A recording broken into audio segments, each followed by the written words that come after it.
Good morning. Good morning, Herbs. Good morning, Herbs. Matt, Wazzy. Eggs. There's some pretty lady in Vegas. Somewhere like Henderson, Nevada area. Hello to her.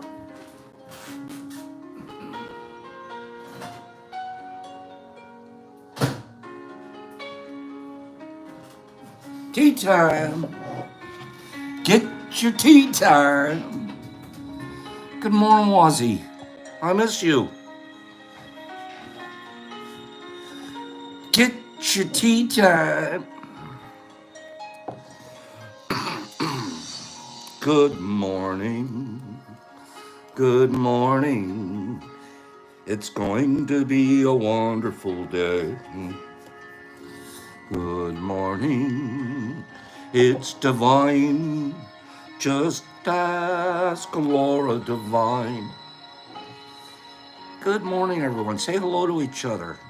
Look at that. That's 13 people, 12 likes. All the new people, all the early people are on the ball. Early people's thumbs are just as awake as they are. Pretty good job there, first 13. The first 13 colonies were taking care of business. Good job, first 13. 13 people here, 12 likes. Can you keep it up? 1918. Oh, gosh. Oh, what are you guys doing? Old Pops' heart. No, I've never seen anything like this before. Good. Oh, 26, 22 out of 26. Wait a minute. Usually it's 22 by the end of the show. Wait, stop it. Stop it, Elizabeth. I'm coming home. I'm coming home, Elizabeth. I'm coming home. 28 out of 28. Elizabeth, I can't take another moment of it. Oh, what's going on? Is your guys' like button stuck? It's a big one, eggs. I'm coming home. Penny, that was the best show ever. Who made a TV show out of trash men? Two trash guys. Absolute worst living room you've ever seen. They remade the show. They call it Hoarders now. Yeah, big dummy. They call it Hoarders now. It used to be called Sanford and Son. Okay.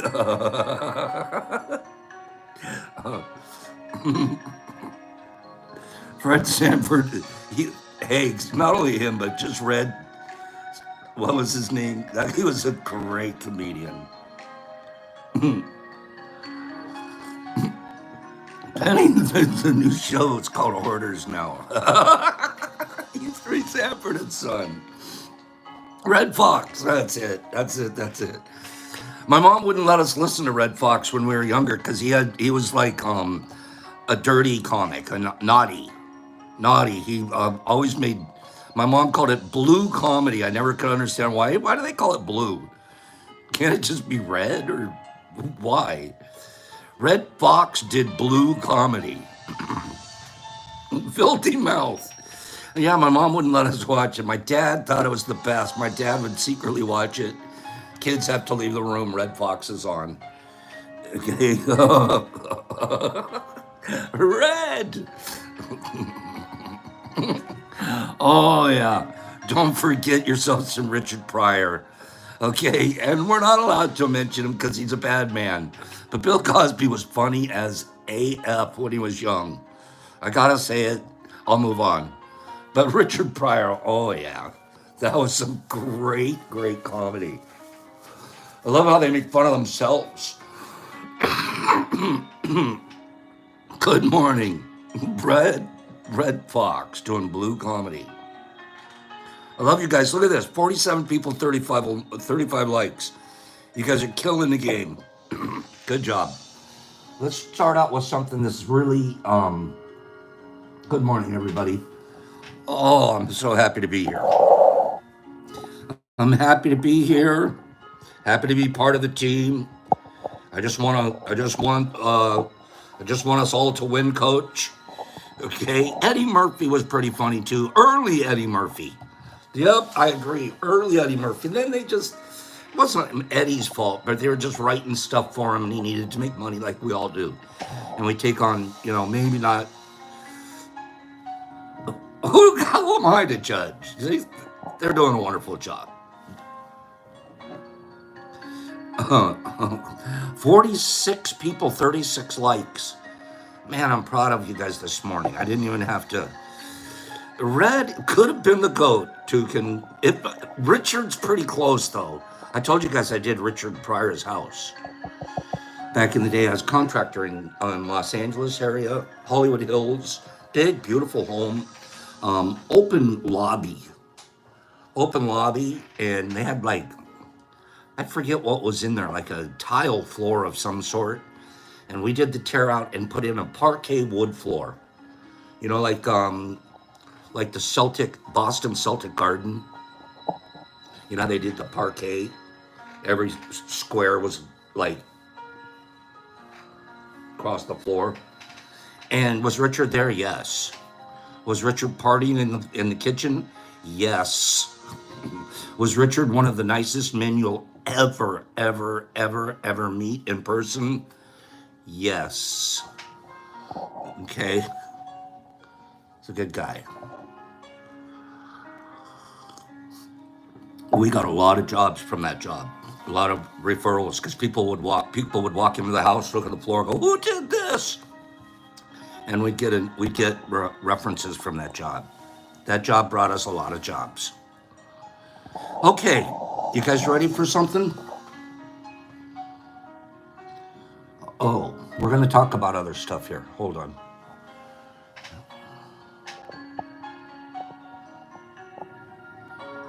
Oh, that's neat, Penny. That's really neat. I lived in a neighborhood, Monrovia, California. They were shooting films all the time in Monrovia. All the time. I wanna play this for you guys. Good morning. This is gonna be part of just the beginning of our morning lesson. I know that is cool, right, Higgs? Penny's from back in the day. So let's listen to this. All right, everybody, take 1 second. Take a second. Take 5 deep breaths, maybe. Don't hyperventilate, but take a couple of deep breaths. And I just want you to listen to what this guy's going to say. Okay?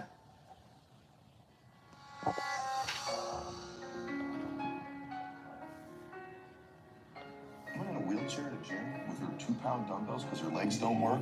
But she went in there anyway. A woman in a wheelchair at a gym with her 2-pound dumbbells because her legs don't work.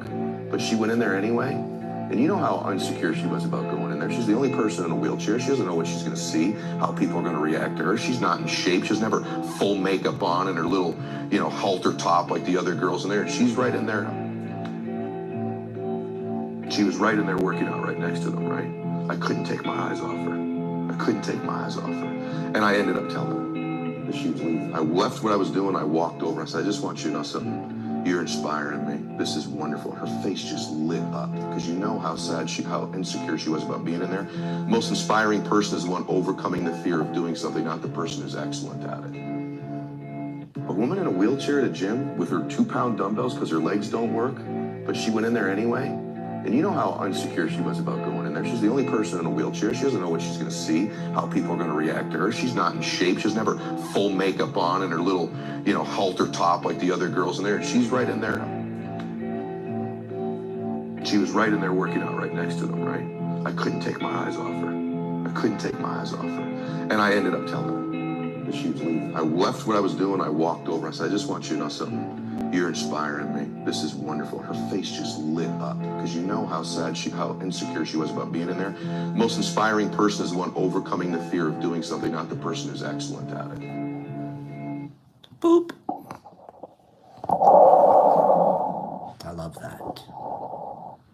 The most inspiring person isn't the most excellent at it.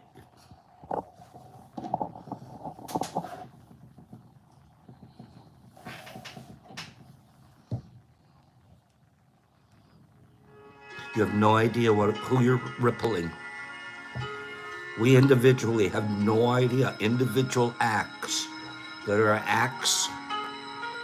are improving ourselves, taking that extra risk and going and doing.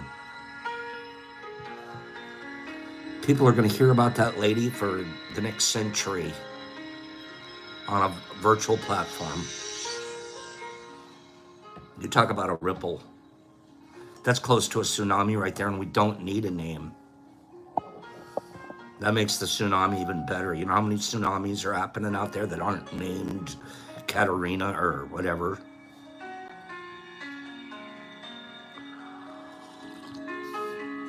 That's good stuff. Thanks for listening to that this morning. That was my beginning opening message. We're going to do a couple of rando factos. We're going to talk about microdosing, and then we're going to do a nice reading, a shorter one today, but extremely powerful. I've reread it to myself like 3 or 4 times. Hey, did you guys see my flex on IG today? Who was the other guy on here? Notorious, that's my son, and he does Monday mornings, and I do Tuesday, Wednesday, Thursday, and Friday. But thanks for noticing. Okay? I know, Penny, me too, when I first saw that. Of course, I have to play it for everybody, right? Did you see my flex? Brock rocks Mondays. Exactly. That's when we get our subscribers. Many more join on Monday than Tuesday through Friday put together.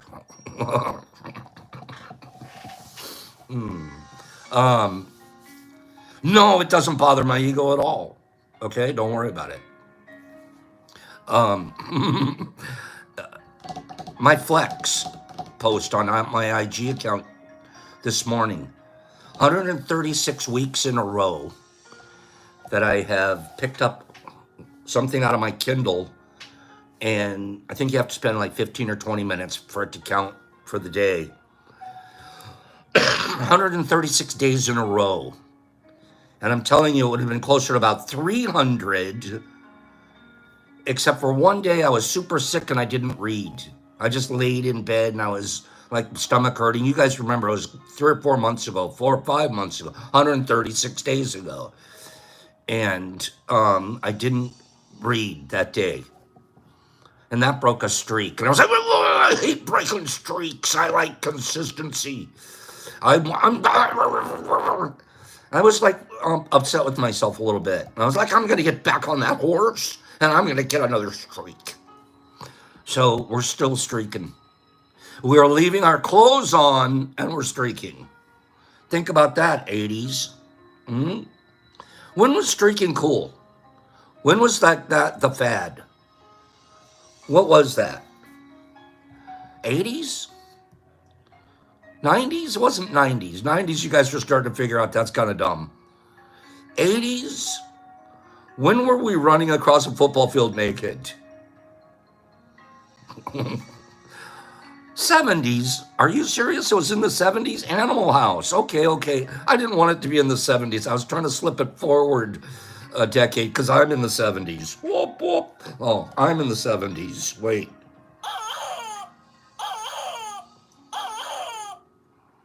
'70s? Are you sure? Can I move it forward? Let's make it the 90s.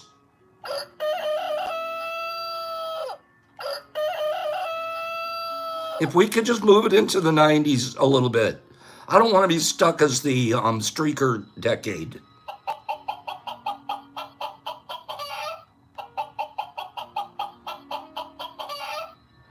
Hey, did Pops get a new one of those things?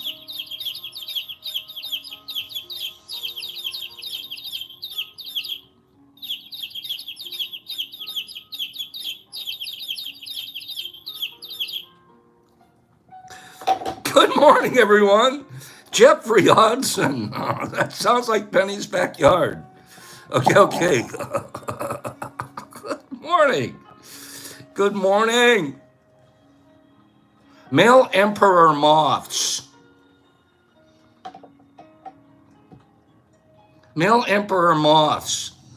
When they get a little bit horny, when they're in the mood, let's just call it the loving mood, they can spot one of their female emperor moths. They can smell their pheromones for miles away.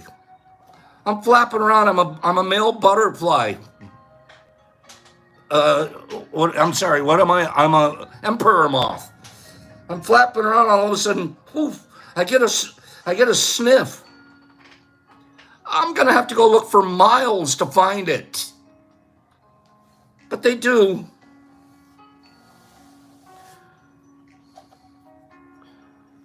Do happier cows create more milk? Do happier cows create more milk? Cindy, that's creepy. If you can smell it for miles, you don't want it.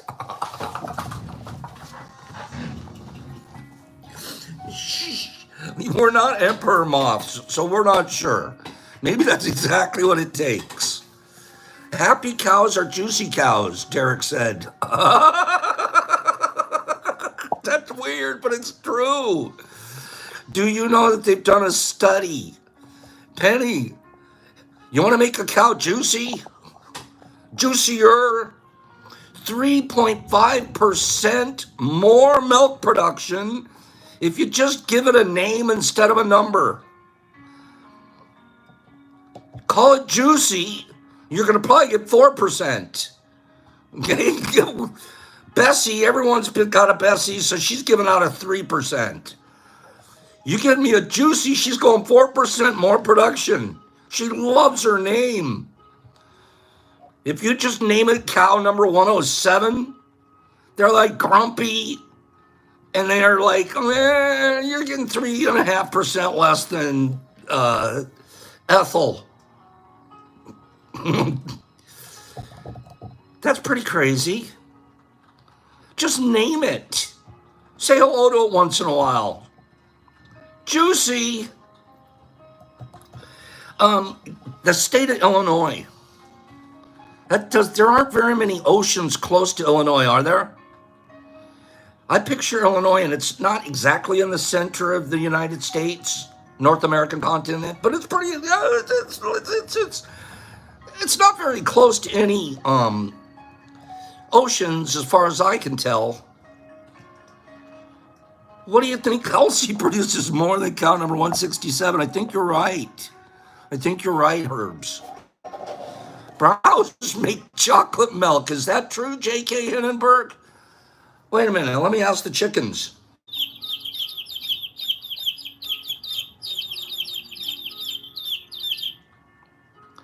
Every single one of them said no. Every single one just now. Those were no's, J.K. Just, yeah, you got to understand chicken talk. How close? There aren't very many oceans close to Illinois. However, the oldest octopus fossil was discovered in Illinois. 296 million year old octopus fossil sitting on top of a mountain somewhere in Illinois.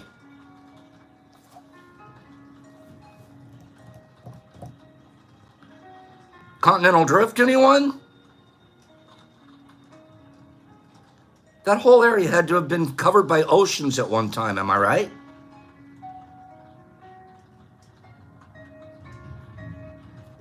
How about an ant? How about an ant? How about this? Can you drop an ant from the Empire State Building and it'll hurt itself when it lands? Just take one little ant, just go, boom, let it go. It's on its way down. Here it goes. It's plummeting. This thing is plummeting. Thousands of stories tall. Plummeting. Due to having such little mass, ants can't be injured from impact no matter how high a height they've been dropped from. Go ahead, drop me. Dare ya. It'll hit like a feather, John. Isn't that crazy? We went fishing this weekend. Beautiful fishing weekend. Got out in the fog. At first we were feeling like, you know, the old man in the sea. Should we really be doing this? I thought I heard a Jaws sound in the background. Boom, boom, boom, boom, boom, boom. But we went out anyways because we're fearless fishermen. Fearless fishermen. And it turned out to be an amazing day. Not only did we catch our boat limit, but we were catching, in Michigan, there's a limit, the length that a walleye has to be in order to take it, to harvest it. Otherwise, you have to release it. And we caught more shorts. We call them shorts. We caught more shorts than we caught keepers. And they were short like these fish were teasing you. They were short by like a half inch, quarter inch. They were like right there. Like some of them you can take over the edge and go, oh, okay, that's not going to be a keeper. The others are like, almost every one we had to measure out. Ended up being able to cull out of it a good 18 keepers. We still weren't done fishing because it was too early. It was 9 o'clock in the morning. And we had 18 keepers and we'd probably thrown 18 back. A keeper 15 inches, Corey. And we'd probably thrown at least as many back. So now we're going to keep fishing, but we're going to eat no matter, even if we catch a keeper, we're going to release it. So we fished for another hour. From 9 o'clock to 10 o'clock was just pleasure fishing. We put pressure on ourselves to catch the limit. You know what I mean? We're going to make this worth its while. We got to go catch. And for each of us, it's 6 per person. I have to be honest, Pops only caught 4 keepers. I caught 10 fish altogether. I had to throw 6 back. But between the rest of us, they make up the difference. We put 18 on the boat. You're allowed 6 per guy on the boat. So, what do we fish with? Noaz, what we need, you're right about the fish stretchers. I'll tell you what we need. I got to figure out a way to get them to stick their tongue out. You know what I'm, just as you're putting them up to the measure board, if there's a way you could squeeze it, and it'll just boop, pop its tongue out just past the 15-inch mark. Boop. I would like that. Problem. Try showing that to the customs guy when you bring him on. Well, watch, sir. I can get him to stick his tongue out for the last quarter inch. Captain Jeff, you wouldn't believe what it takes to fish. We don't even think about it. Jeff actually caught the most fish on board Saturday too. But what he's doing, it's his ministry. Like Pops' ministry is this. I do tea and I try to give away and grow and give. Jeff is a fisherman giving. It's his ministry. Don't forget, he has to get the boat ready the day before. He gets all of the gas together, the gas and the mixed oils. He gets to the bait shop. He has everybody's lines pre-rigged. He's making sure that all the poles are good. He's checked them, make sure there's no cracks. He puts in like major prep time before he even drives out of his driveway to head to the river. Then he gets to the river. He's paid for everything. Then he gets to the river. Now, as he's fishing, this is the hardest thing in the whole world. I've tried it. I've tried piloting the boat. You have to to catch walleye. To catch walleye, you want to ideally be going 2 miles an hour, drifting down the river. 2 miles an hour. You don't want to be going faster because then your worm that's trailing behind your harness is going too fast.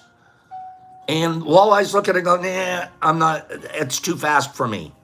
And if it's going too slow, less than 2 miles an hour, the walleyes look at that with their eye and they go, doesn't look natural.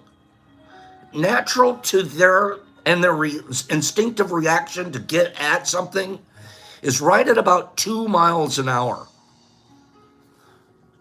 Now, it's not like you could just set your cruise control on 2 miles an hour and go down the river.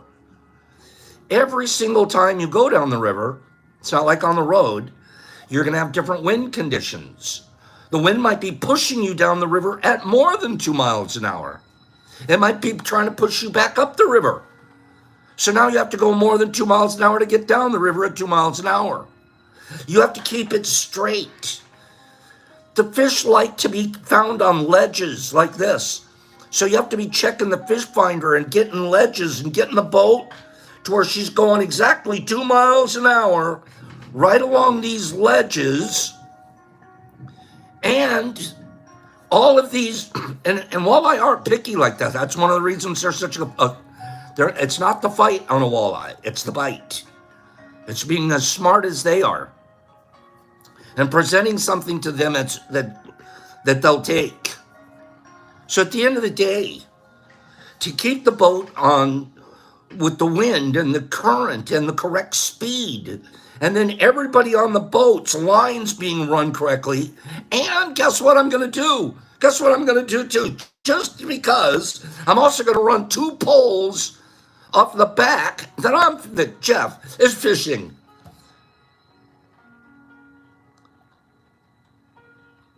Jeff didn't learn how to do this overnight. This guy's been doing it for 35 years. You look at 35 years. Best fisherman on that river. He knows every single hole. He knows the ledges. He knows it's too windy to go today. It's just, what a blessing to be able to have fallen in, practice, eggs, practice, and then not even being upset the days we don't do great. Okay? But I'm telling you, I can't even keep the boat straight at 2 miles an hour, let alone be worrying about anything going on around me. I'm spending my whole time, because I've tried it. I'm going to spend my time in the seat. You have a drift motor in the front. You have a motor in the back. You try to keep this thing straight. You're trying to follow the contour. Can I just fish off the back next time, Jeff? Yeah, Pops, why don't you just do that? Because you're a disaster driving. Okay?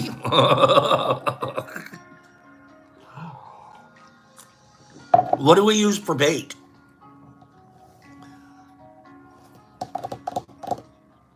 We put it on a little rig with a little spinner. But what do we use for bait? Do me a favor, Herbie, time out that 4TP. Yeah, thank you. That is just disgusting, bro.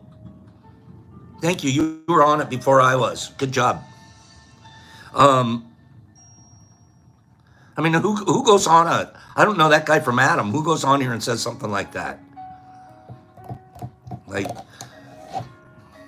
gain some goodness. All right, here we go. Why would I even start? I love talking about fishing, you know that. I'm sorry if I took up too much of your guys' time. Fishing. It's my other escape. It's my other way to get out, get in touch with nature. And I'm improving as a fisherman. Of course, how could you not when you get to go fishing with guys like Jeff and Kevin? Okay? I'm going to give you guys one more rando facto here for the day. You ready? You like the fish stories? Kevin, I'm telling you. And then when we came back in, of course, who's the boat that caught more fish than anybody else? The lady at the dock, our good friend Debbie. I hadn't seen her in a long time. She'd grown her hair pretty long. She was looking really nice.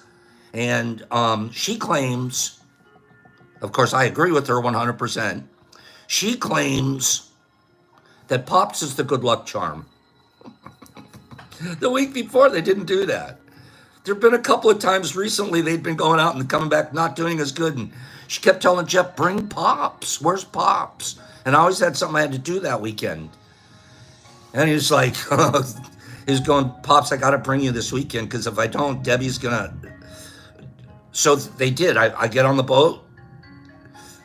44 fish later. Must have been me. I just told you who really did all the work. Dee, isn't she a very, very sweet woman? She loves our group. That's Deb. She listens when she doesn't watch us live, but later in the day, she's one of the listeners. Yeah, she definitely keeps Jeff in mind. She's a good lady. So she'll be listening later. Hi, Deb. Do you know how many people listen later? I looked at our broadcast Friday. We did it. We're done. Done. Saturday morning, I'm heading to the fish hole and I'm looking at my info on my phone. 2,500 views on Friday's show in less than 24 hours. That's what it's odd for us because we're the same 75, 80, 90 people here every day that are my core group, and there is no show without you. And it's the comments, the things that people say. Like, I just would never, the group is so positive. They're so affirming. They're always so kind. They're always so generous. I'm like, I don't know other groups. Haven't done other things. I think there's really like mean and cranky ones out there. That's what I think. Jeff's like, did someone say fish? Jeff, if you're just joining us, go back and watch. Okay, Jeff, you need to hear this real quick. I know he's at work. Listen, in November 2016, the world's heaviest earthworm was found in a vegetable garden of a man named Paul Rees in Chester County, England. Wait for it. First of all, I'm already freaking out. Who weighs their earthworms? Jeff, do we weigh them? I know Jeff's got a good eye. He's like, this one's bigger than this one. I've never seen us get out a scale and put an earthworm on. I can imagine if he found one that was extra big, he'd probably think, that'd be interesting. But do you really weigh your earthworms? Evidently, some people do. It's some kind of a practice. And in 2016, we found Dave. No, Jeff? No. They named the earthworm Dave. Dave's not here, man. That is one of the best comedy routines on the planet. Psst, it's me, man. It's Dave. Dave's not here, man. Dave's a worm. Dave's a worm. He was found in 2016 in a Chester County, England garden. He measured, Jeff, wait, come back. He measured 16 inches long.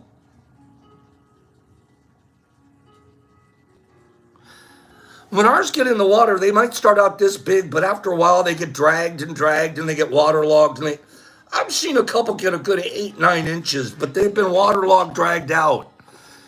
This guy just putting along. He's 16 inches.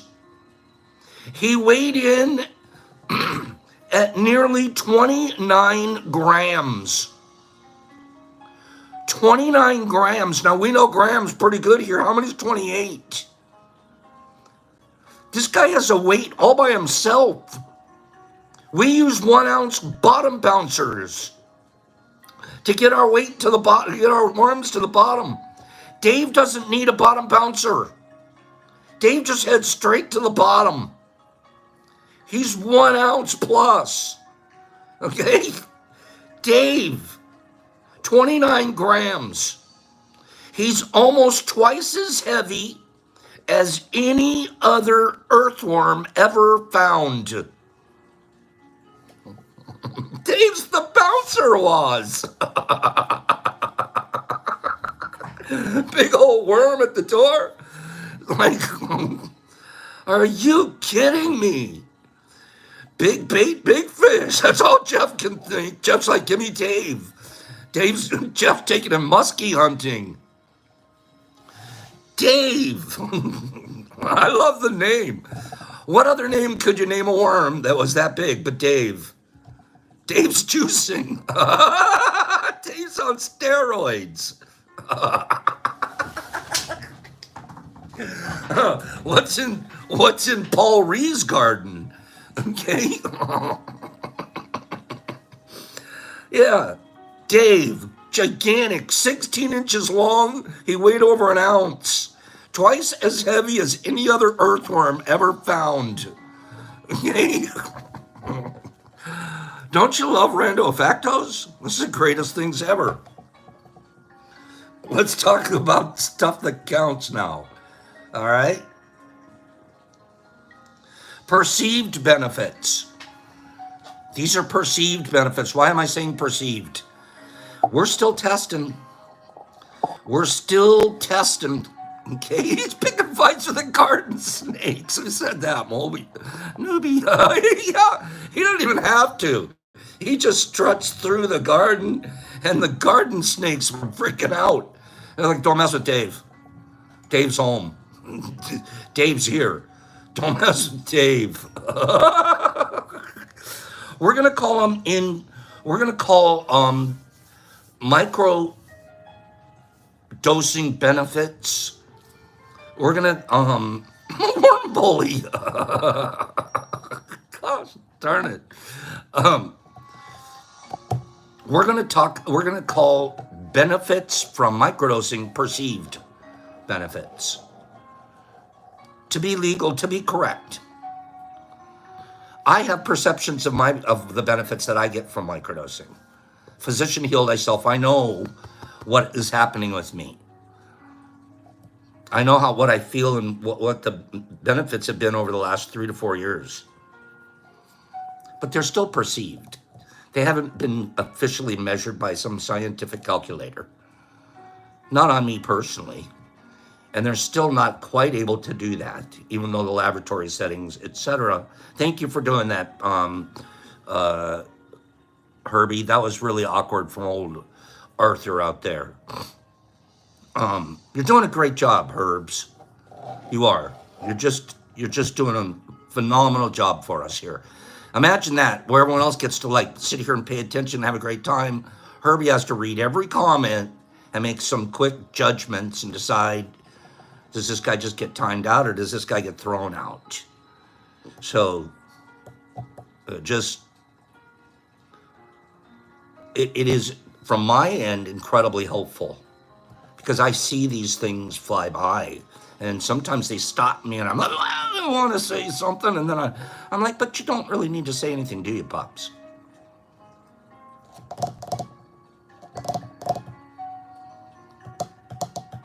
Yeah, thanks for recognizing that for Herbie's sake, you guys. He's killing it for us.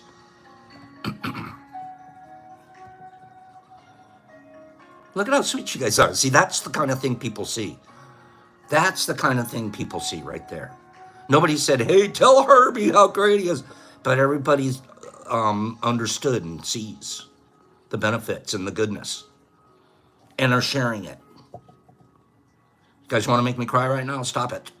You stop it right now. Okay. Perceived benefits. They improve my mood. They improve my focus. This is probably the greatest one for me personally. They've improved my creativity. My brain was going gray.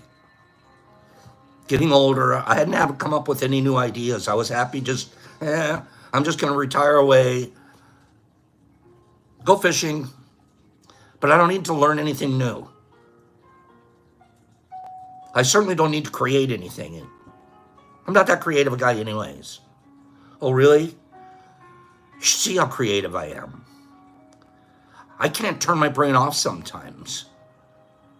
I go through these creative spurts and I'm like, now what am I going to do? How am I going to do it? Every time, look at my more recent posts on IG about what the grow house is looking like now. You don't think that's creative, Pops? Of course it is. That's a brand new grow house. The lease ran out on the other one. I moved. We're in a new one, new location, even more secure. It's different. Gave me challenges to set things up completely differently. That's creative at every level. You're driving down the road and you're trying to think of what shelf size do I need? Where could I get shelves? How much do... Your brain is on. Self-efficacy. I get more efficient. I know, Tree, isn't it great when you're figuring problems in your head, you're calculating, you're analyzing, you're coming up with designs. I can put 3 of them on this wall and 2 on that wall. Now, if I put my autoclave right here, then I still got to vent the autoclave. God, that's going to be a long vent. So I got to stop by Menards and pick up venting for the autoclave. How many elbows am I going to need? Universal elbows or just right-hand elbows? I mean, it goes on and on. People lately have been asking me about lighting because it looks so... It's just lighting.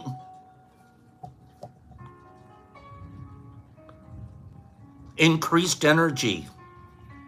Does anybody notice? I mean, you didn't know me before, and I've never been a guy that lacked energy.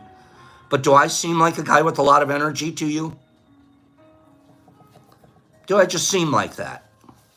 Some of you have met me in person and go, oh, maybe he's got a little bit. Increased energy. A little bit, huh, Eggs? Social benefits. We're still talking about my perceived benefits from microdosing. And I share these with a lot of people. They're not just mine. High energy old guy, right, Free? Until 8 p.m., Kim says, and then we've seen you crash, Pops. Yeah, I crash. Sarah Ghost. Social benefits, the social benefits of microdosing. My biggest social benefit is giving them away. Growing something, and the whole time I'm growing it, I'm thinking this right here is going to benefit somebody in an amazing way. That's social. Do you know what I used to do with cocaine? I'd cut it. I'd add crap to it. I'd start out with an ounce of something and I'd end up with 2 ounces of not so pure. And then I'd jealously hold on to it till I could find somebody to take their money from with this crap. Billy, I never gave any away. Matter of fact, when you're running low, just add more crap. Who knows? It's a little diluted. No one knows. Still, it was really good stuff to begin with. That's not very socially beneficial. I wouldn't call that guy benefiting society.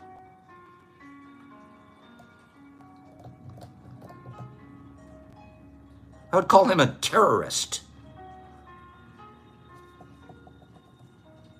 Cognitive benefits. I just flex those to you guys here. I can't stop wanting to learn. Ask Penny. She says the word holy moly, and I'm like, I gotta research that. She's hilarious. The other day she writes me something else, and it had another thing. She goes, I already did the research. Thanks, Penny. You're ruining my cognitive benefits.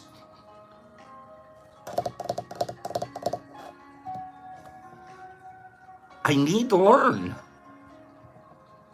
I went through a time, I've always been a learner, always been, interested in knowledge, but not like I am today.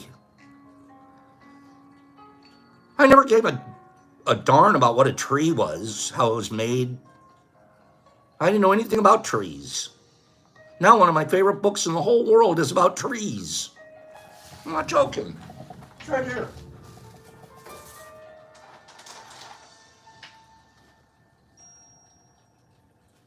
Where is it?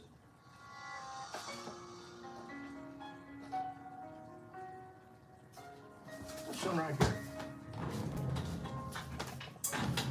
Can't stop reading.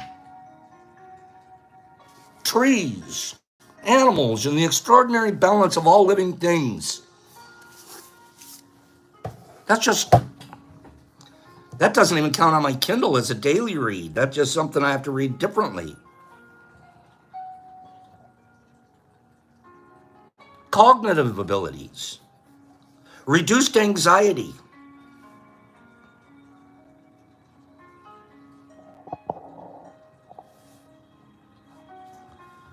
increased creativity is one of the most commonly reported benefits of microdosing, but it's also one of the most difficult to measure. People might feel that they are more creative, but this may not necessarily correspond to real-world improvements in problem solving and innovation. While further investigation testing is needed, respondents do feel more focused, mindful, engaged with the world around them. I would have never even picked up a book like this. All of a sudden, my brain's attracted to books like this. All of a sudden? What? Is this some coincidence? My brain is attracted to learning more about nature than I ever have in my whole life. Coincidentally. Greater openness, curiosity, shifting perspectives, and an overall greater feeling of creativity are commonly reported benefits. People who report microdosing often do so in order to help alleviate the symptoms of stress, anxiety, or depression. One study found that mental health was one of the key reasons why many people decided to try microdosing. And 44% of the participants report that the practice immediately led to improvements in their mental health. Another study published in the journal Frontiers in Psychiatry asked participants via an online questionnaire about their experiences with microdosing. The participants in the study were over the age of 18 and had been diagnosed with at least one mental health condition. The results suggest that many participants felt that microdosing was far more effective than the types of conventional treatments they were receiving.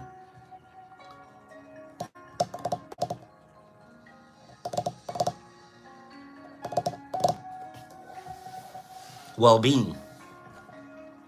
People frequently report feelings of improvement in mood, such as greater happiness, peace, calm, well-being, reduced depressive symptoms, optimism, and a better outlook on life. The one that they didn't mention here that's true, more people will push a like button if they microdose on Tea with Pops. There's 68 people here, 68 like buttons pushed. Kids are killing it. Cognitive and social benefits are also commonly reported. These include things such as mental clarity, greater empathy, and higher levels of extravision. People who have tried microdosing also commonly report experiencing a range of other perceived benefits, including a general lack of side effects. Just the fact that you're microdosing is going to really give you a very small chance to even have side effect because you're only taking very, very small doses. So even if there was a side effect, it's probably so small you don't even see it. The ability to control the dose, and then there's the novelty of microdosing itself. Tomorrow we're going to discuss some more. Tomorrow we're going to discuss full doses versus microdoses. And we're going to talk about safety and risks. Okay? This isn't all pie in the sky. We're telling each other the truths as we know them, as they are perceived by us. Right? I could not sit here on a camera in front of people. I couldn't put the time in. I couldn't build the little shroom world that I'm building around me if I didn't already know that the benefits are miraculous. That's the only words I have for them. That's why it gets me frustrated and upset when I see people come in and they just do whatever we're doing for money, for that green, greasy crap. The only reason I even need a little piece of green, greasy crap is so I could buy more substrate. So I could just buy a few more bags of oats. So I could pay for that electric light. That's it.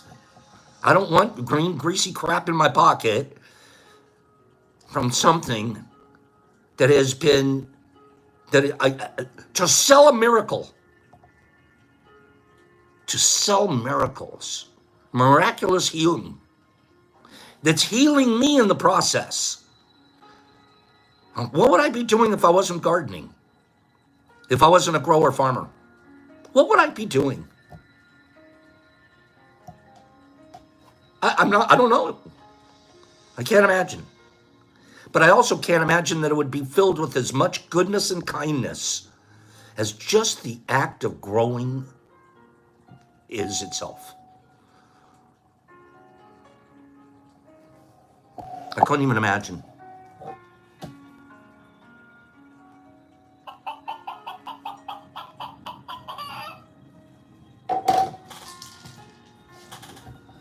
Okay, let's get our reading in. We've got about 10 minutes.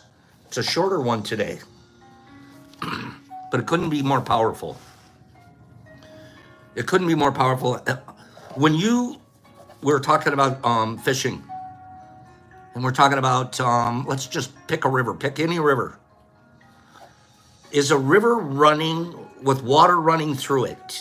There's an obvious answer.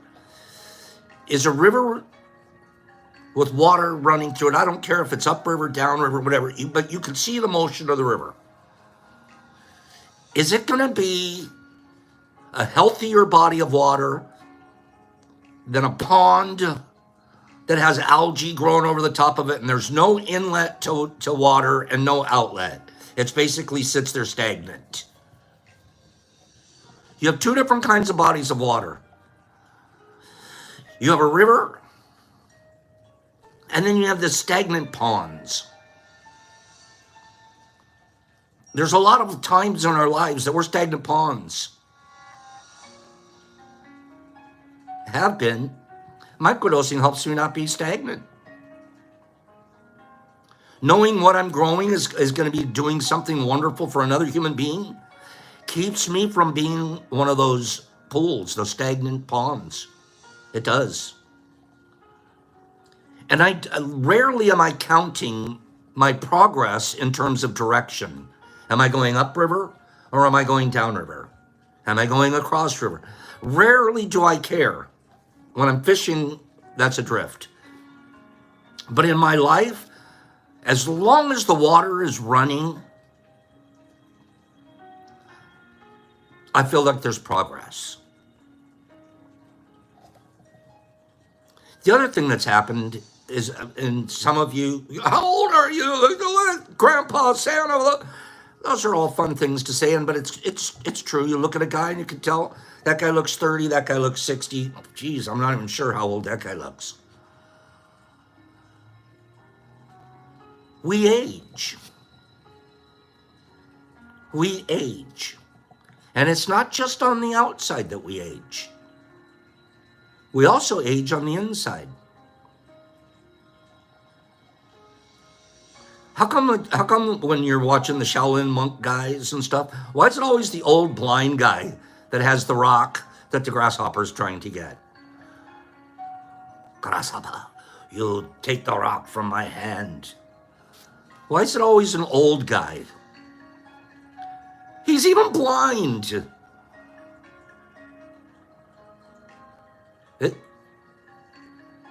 There's a reason. We didn't think of it when we were 20, 30, and 40. Us 60s, 70s, and 80s guys. We didn't think of it. We didn't think of how much every time I touched the stove and I got burned, I found out I don't have to touch that stove again. But through life, there's a lot of stoves we're going to touch. I can tell you, the old guy has touched more stoves. He knows where he gets burnt more often. He knows where the moose are in the meadows because he's been in the meadows longer. He could tell you where. At this point, he may not even be able to go get the moose, but he knows where they are now. You've spent 1 or 2 years checking out moose in the meadow.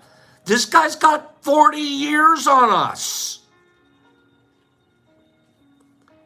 He'll know a little more about it than I will.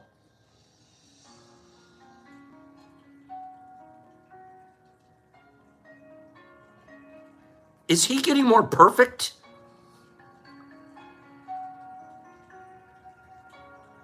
Does he know more because he's getting more perfect? Because he's older? No. He's just had progress. He's had a lot of progress. He's been moving a lot longer.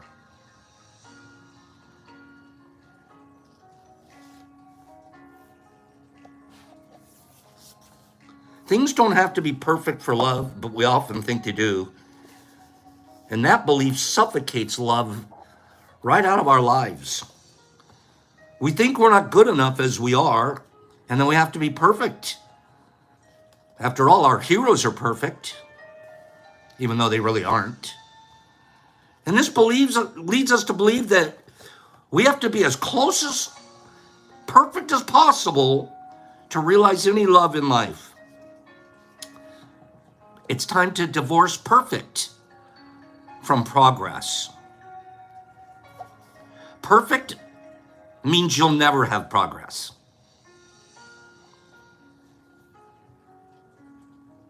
Chasing perfection only leads to opportunities to criticize our imperfections. All that's going to do is hurt our self-esteem and feed our insecurities. Chasing that perfection. I see some of these weightlifter guys. They're putting 6, 7, 8 hours a day into their gym and their abs and the biggest biceps you've ever seen. They're chasing perfection. In many cases, they've gone way beyond perfection. They've gone into gross. But not in their body dysmorphia mind. In their body dysmorphia mind, they're chasing perfection. All I got to do is lift for 3 more weeks, take 2 more steroids, and really bulge up this corner here, and I'm going to look perfect. And you mine underneath all of that. This is generalizations. Please understand. But if you mine underneath all of that, usually it starts with an insecurity. This quest for perfection came from an insecurity.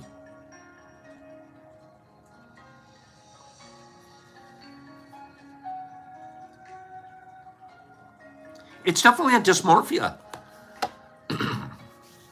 It's not normal. Normal's a hot-looking guy with a great body. Hot-looking girl, great body.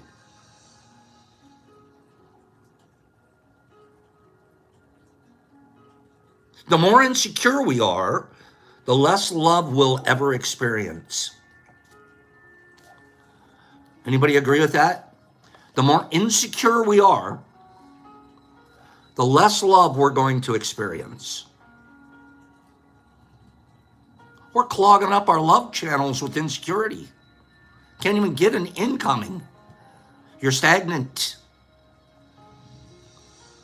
Perfect is an abstract idea that really only exists in our imagination.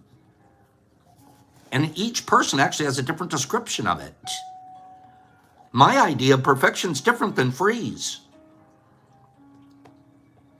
Is he chasing his idea for perfection or mine?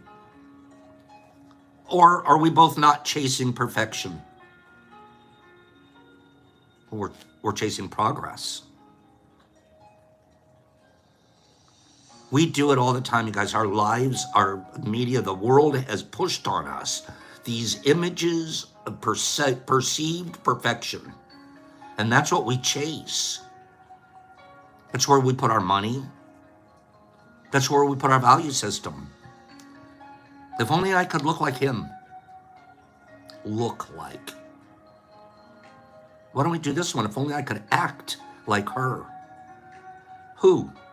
Mother Teresa would be a good example. We have this idea that we aren't good enough.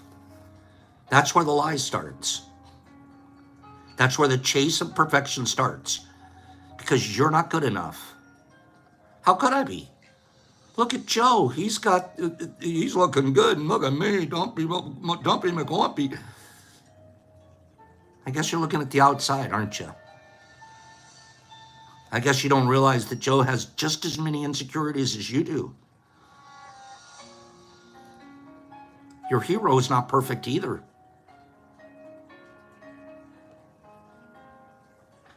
We gain comfort in who we are and realize that the expectations that we place on ourselves are really things that society places on us. Where did the expectations come from in the first place? Where did the expectations come from in the first place? Externally. Society. Engrams. Mom, dad. Childhood. Billboards. TV shows. Race cars.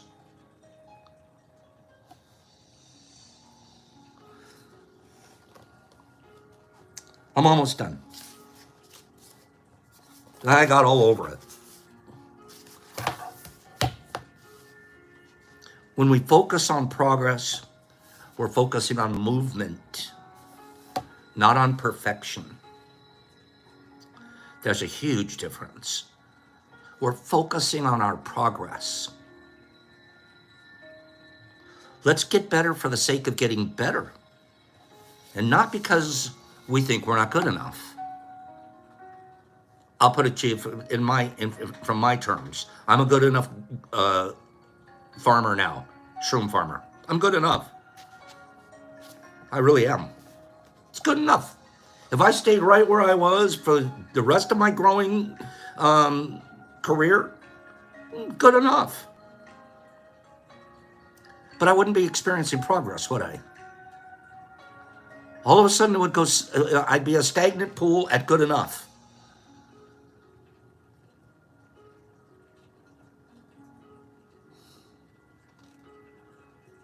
I'm focusing on progress. I am. I'm focusing on legislative progress. Outside of our program here, you guys don't. I'm working with. I'm focused on where we're going to be in 2 years, 3 years, 5 years. I'm focused on what can we do to make this thing more available. I'm focused on my progress. When I found out that Shrooms taught me you can't grow me perfectly. You can't grow them perfectly. Guess what? I still get green bags.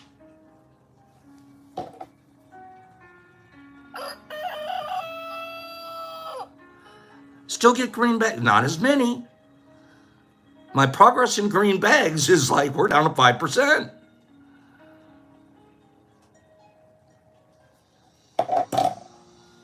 But do you get what I'm saying? There's progress, not perfection. That would be so boring to be perfect. It would. I'm not what I mean it. What would I do next? Every time I threw my line in the river, I'm going to catch the biggest walleye. But I'm perfect, so that means the next walleye is even going to be bigger. And then bigger. And then pretty soon they'll all be exactly. What if I was perfect? And we chase that up. What if we get there? If I was perfect and Free's perfect, would we both have the same fingerprint? And Higgs joins the perfect group. Do we all have the same fingerprints now? Because our fingerprints have to be perfect too, you know. If we were perfect, there would be nowhere to go and nothing to do. Perfection is boring, while progress is an adventure. Yeah, Free, I'd get so perfect at it that the fish would jump right in. Okay? Instead of us setting up these invisible perfect finish lines, expecting things to go flawlessly on the first try, let's set directions and intentions. Let's decide that things steadily improving is better than expecting things to be flawless.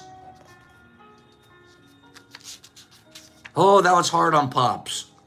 I grew up, I was the rabbit in the race. My brother was the turtle.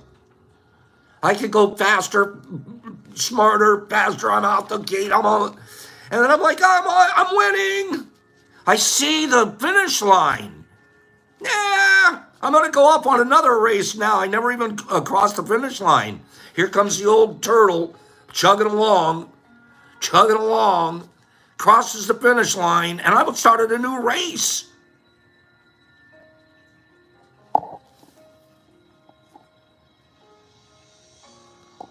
That's why today consistency is so important to me.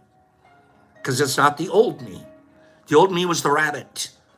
The new me has to be a turtle. Or he's not the new me. He's the old me rabbit. I don't want to be a rabbit. I don't want to quit near the finish line. I don't want to go find a new game. I don't want to be perfect. I just said that. I don't want to be perfect. Getting better is not only good for self-esteem, but it's good for your self-respect. Self-respect makes us focus less on what others think about us.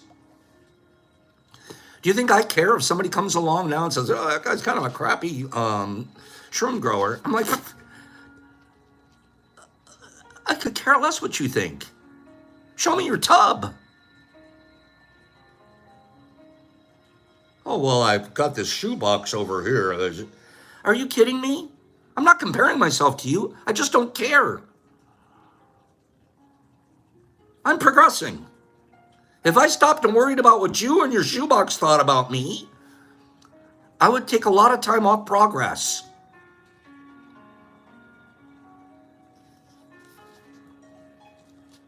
It's our flaws that open us to opportunities to be vulnerable and to connect with other people on deeper levels. Final thought. The word we use every day here is practice. We use that word every day here, practice. What is practice? I could define it by saying it's focus on progress every day. Whatever it is we're practicing. I'm practicing my musical instrument. I'm practicing reading more. I'm practicing growing my grow. I'm practicing lifting a weight. I'm practicing fishing. I'm practicing kindness. If I can show progress every day, a little bit of progress every day, can you imagine our self-respect? That's building self-respect. Man, I spent this whole week, I didn't miss a single day of practicing and showing progress in that area. Well, are you perfect at the end of the week? I don't care. You know how good I feel? If I was perfect at the end of the week, what's happening next week? I don't get a week's worth of feeling the amazement of progress? Do you hear what I'm saying? Feeling the amazement of progress. Looking back at who you were and looking who you're going to become, who you're becoming. The miracle in there is so much greater than, boop, I'm done. I'm a cooked cookie. Here I am. I'm perfect.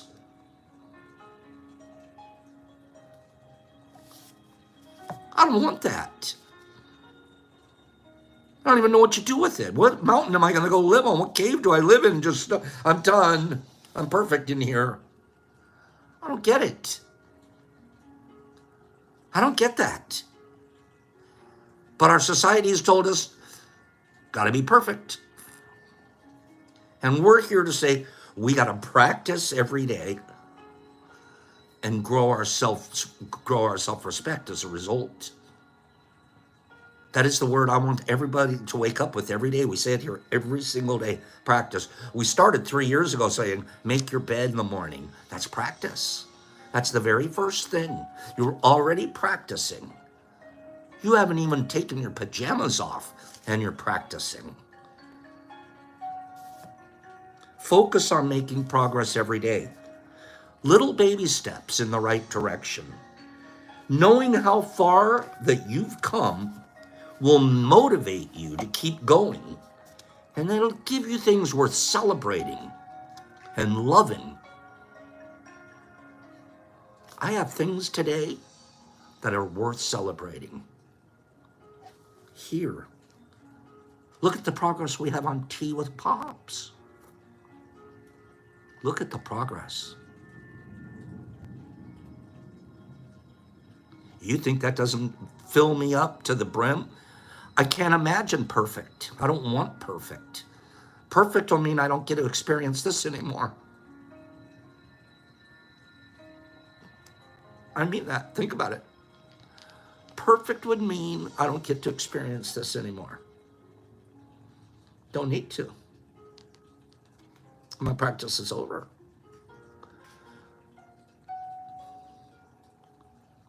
No such place. No such place. Practice. Motivate yourself. Celebrate yourself. Be more in love with yourself today than you were yesterday.